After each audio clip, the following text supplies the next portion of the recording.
Picture this. You're invited to your ex-husband's wedding. The same man who divorced you, calling you worthless, a failure as a woman. The same man who told everyone you'd never amount to anything without him. He expects you to show up broken, desperate, maybe even begging for another chance. But what if you stepped out of a black Rolls-Royce, holding the hands of 3 beautiful children, wearing a designer dress that costs more than his monthly salary? What if the entire wedding hall fell silent, not out of pity, but out of pure shock and awe? This is exactly what happened to Sarah Matthews on a crisp October morning in 2023, and trust me, no one in that church was prepared for what came next. The bride stopped mid-aisle. The groom's face went pale. Wedding guests pulled out their phones, whispering frantically to each other, because the woman they expected to see crawling back was now standing there like royalty, radiating confidence they had never seen before. But this story isn't just about revenge. It's about transformation, resilience, and how sometimes life has a way of serving justice in the most unexpected ways. Before we go deeper, let us know in the comments where you're watching from. We'd love to hear from you, and if you're new here, click on the subscribe button so you never miss any of our upcoming videos. But who was Sarah Matthews really? How did a woman who lost everything in a bitter divorce manage to completely reinvent herself in just 18 months? How did she go from crying herself to sleep in a tiny studio apartment to arriving at her ex-husband's wedding in a luxury car with 3 children by her side? And most importantly, what happened inside that church when Michael Richardson, the man who destroyed her world, came face to face with the woman he thought he had defeated forever? These questions haunted everyone who witnessed what became known as the most talked-about wedding crasher incident in their small Colorado town. But to understand the magnitude of this moment, we need to go back to where it all began.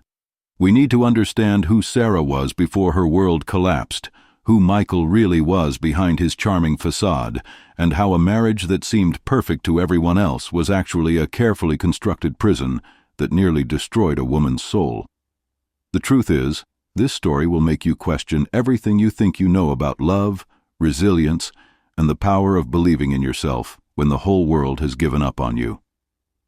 Sarah Matthews was the kind of woman who lit up every room she entered.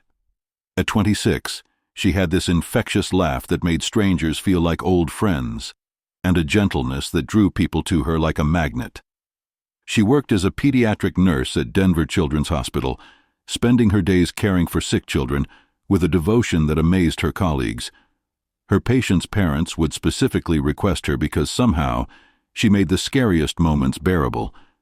She had this way of singing softly to frightened toddlers during procedures, and kids would stop crying just to listen to her voice.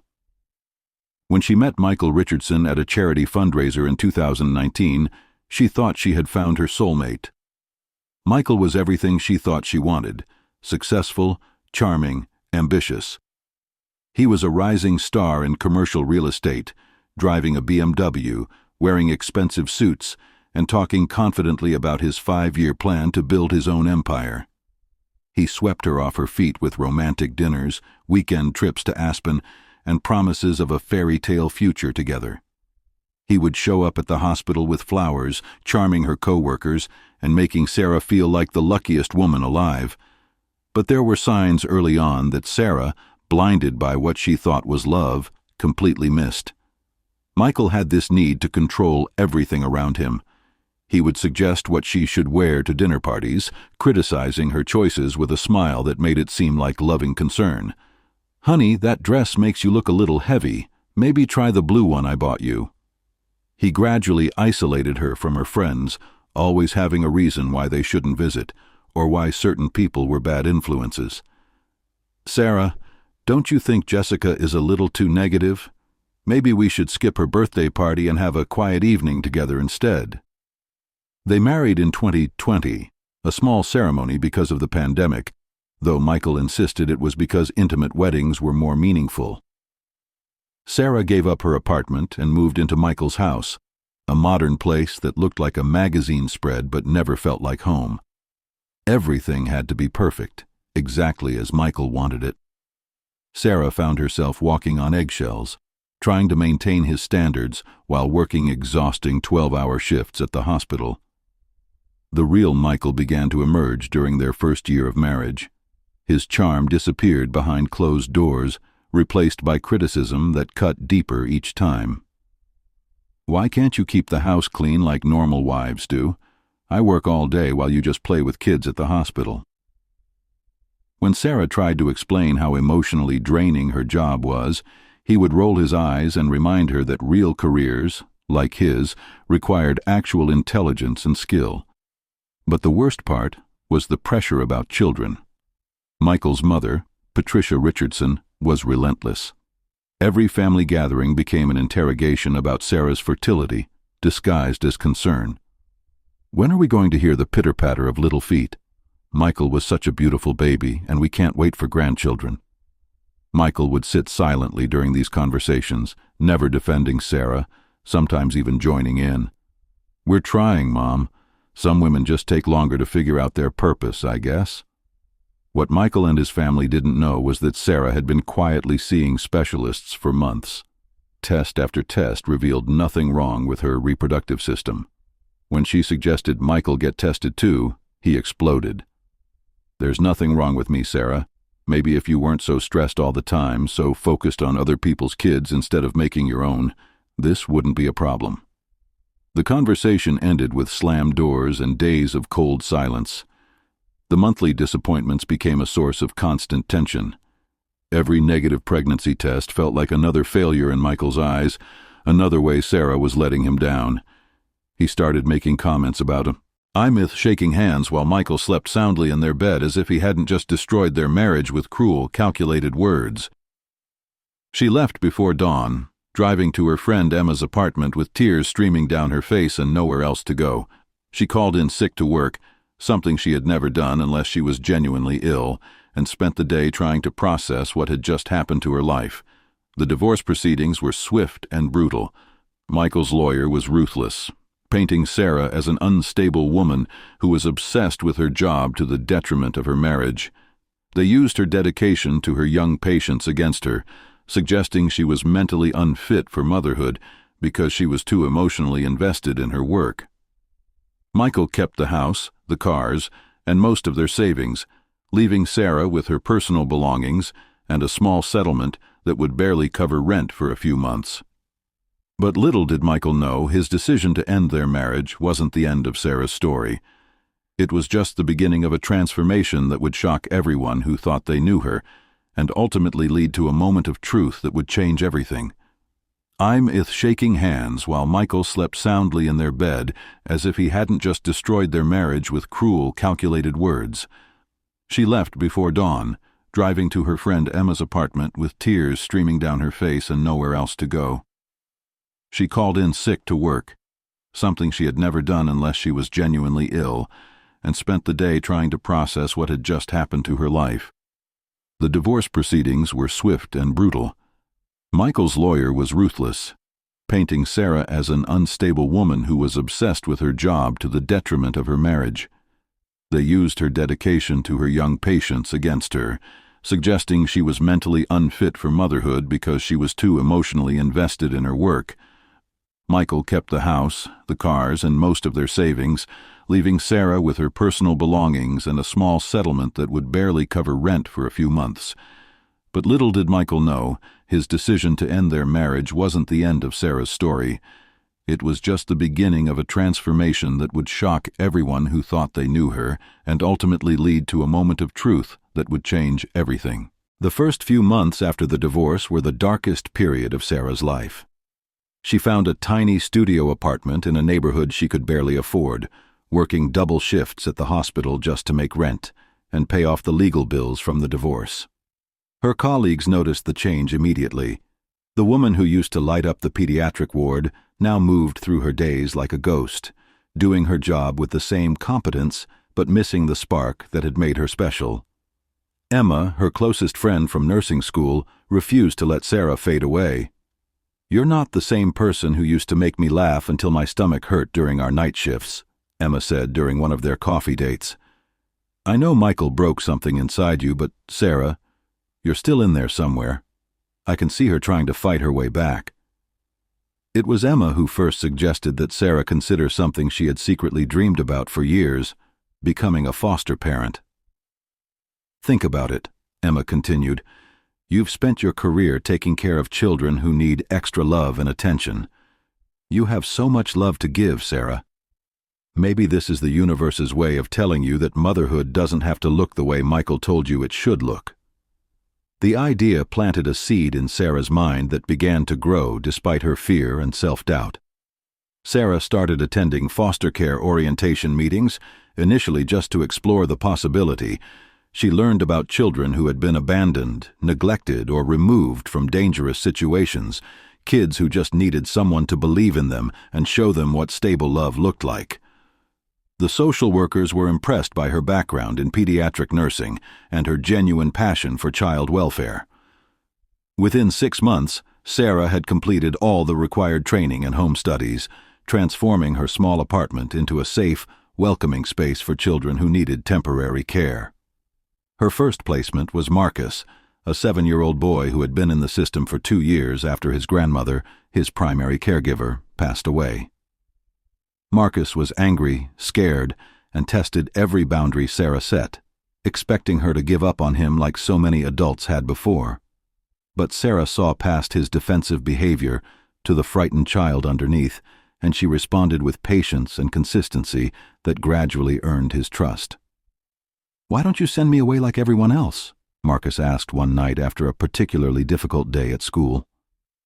Sarah sat on the edge of his bed, choosing her words carefully. "Because, Marcus, some people come into our lives to stay, and some people come to teach us lessons. But the people who really love you, they don't leave just because things get hard. I'm not going anywhere." It was the first time Marcus smiled since coming to live with her.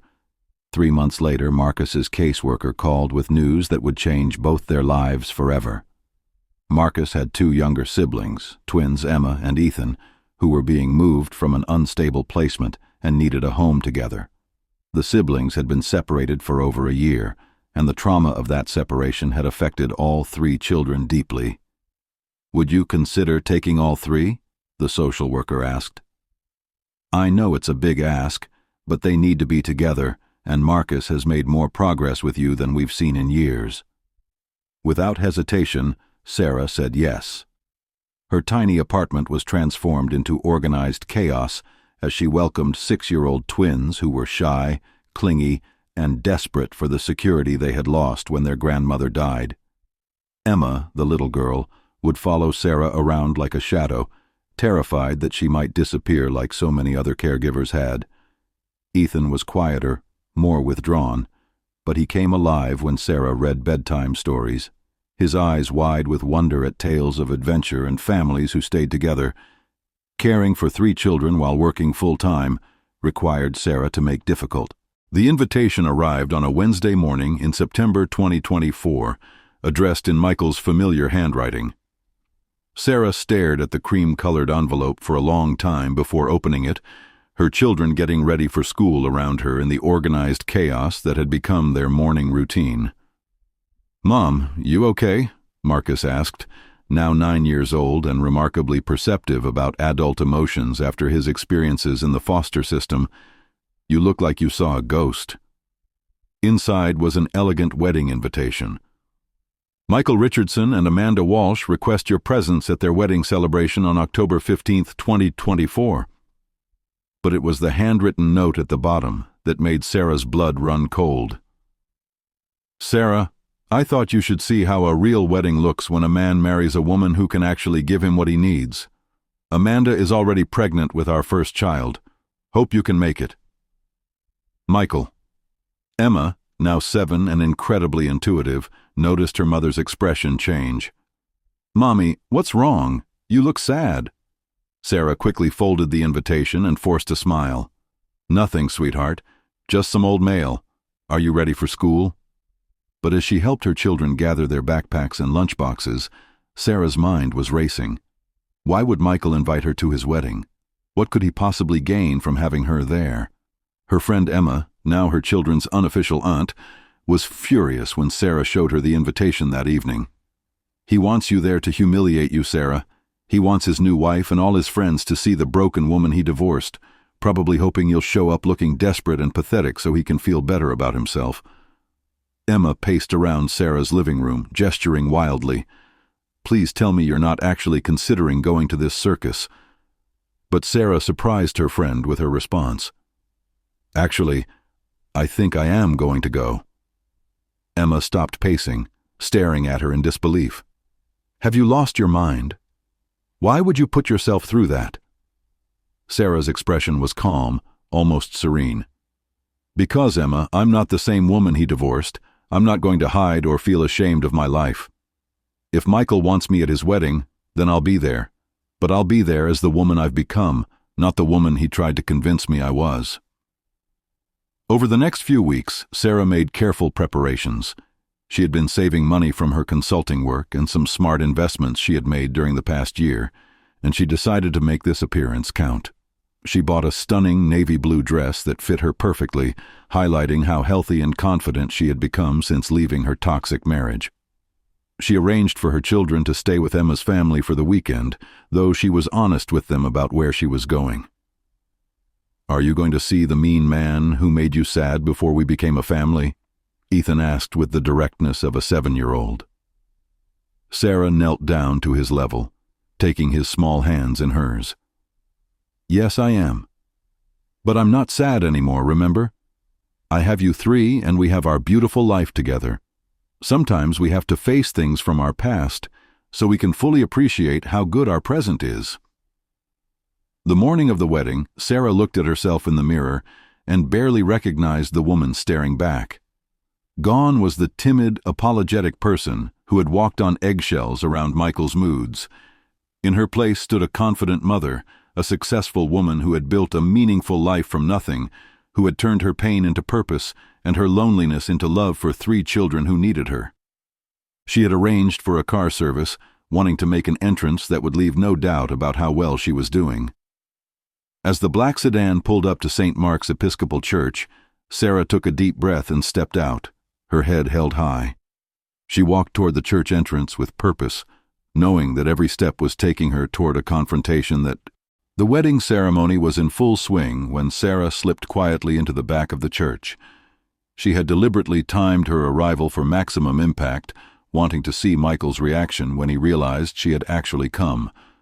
The bride, Amanda, was a petite blonde woman in an elaborate white gown, beaming as she approached the altar where Michael waited in his expensive tuxedo.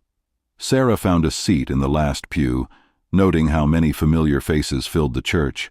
Former colleagues, mutual friends, Michael's extended family, people who had watched her marriage crumble and had probably heard Michael's version of why their relationship failed. She could feel some of them noticing her presence, whispers beginning to ripple through the congregation. But it was Michael's mother, Patricia Richardson, who first spotted Sarah and couldn't hide her shock. The older woman's face went pale, then flushed red with what looked like anger or embarrassment.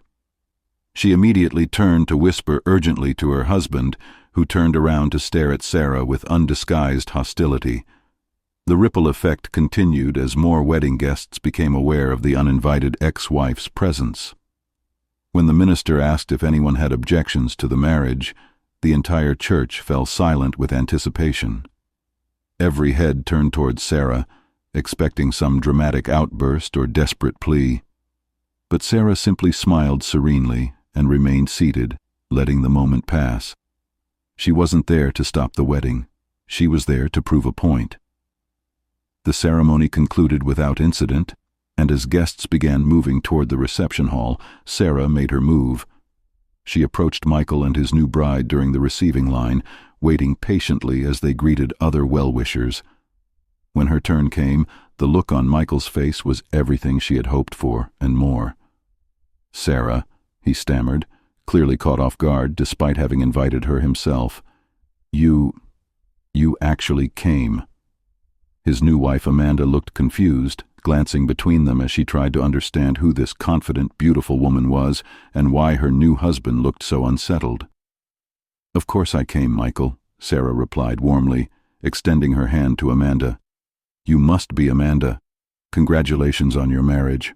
I'm Sarah Matthews, Michael's ex-wife." The introduction was delivered with such grace and confidence that Amanda automatically shook her hand, still processing what was happening. "Thank you for the invitation," Sarah continued, addressing Michael directly. "It was very thoughtful of you to include me in this special day. I wanted you to know how grateful I am for everything that happened between us."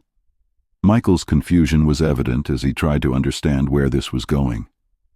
"You see," Sarah continued, her voice carrying just enough that nearby guests could hear, "our divorce was the best thing that ever happened to me. It forced me to discover who I really was, underneath all the criticism and doubt you convinced me to carry. It led me to my 3 beautiful children, Marcus, Emma, and Ethan, who are the greatest joy of my life." The crowd around them had grown quiet, sensing drama, but not understanding the dynamic playing out before them. "You have children?" Amanda asked, looking confused. "Michael said you couldn't." She trailed off as she realized she might be saying something inappropriate. Sarah's smile never wavered. "Oh, I can be a mother, Amanda. I'm an incredible mother, actually. I adopted 3 siblings from foster care, and we've built a beautiful life together. Turns out I just needed the right circumstances to become the woman I was meant to be." She paused, letting that sink in before delivering her final message. "Michael, you told me I was broken, that I was a failure as a woman. But you were wrong. I wasn't broken. I was just in the wrong place with the wrong person. I hope you and Amanda have the happiness you're looking for, I truly do. And I hope you've learned to be kinder to the people you love than you were to me." With that, Sarah turned and walked away, leaving Michael speechless and Amanda looking increasingly uncomfortable as the pieces began falling into place. As Sarah moved through the reception hall, she could feel the shift in energy around her. People who had once pitied her now looked at her with respect, even admiration.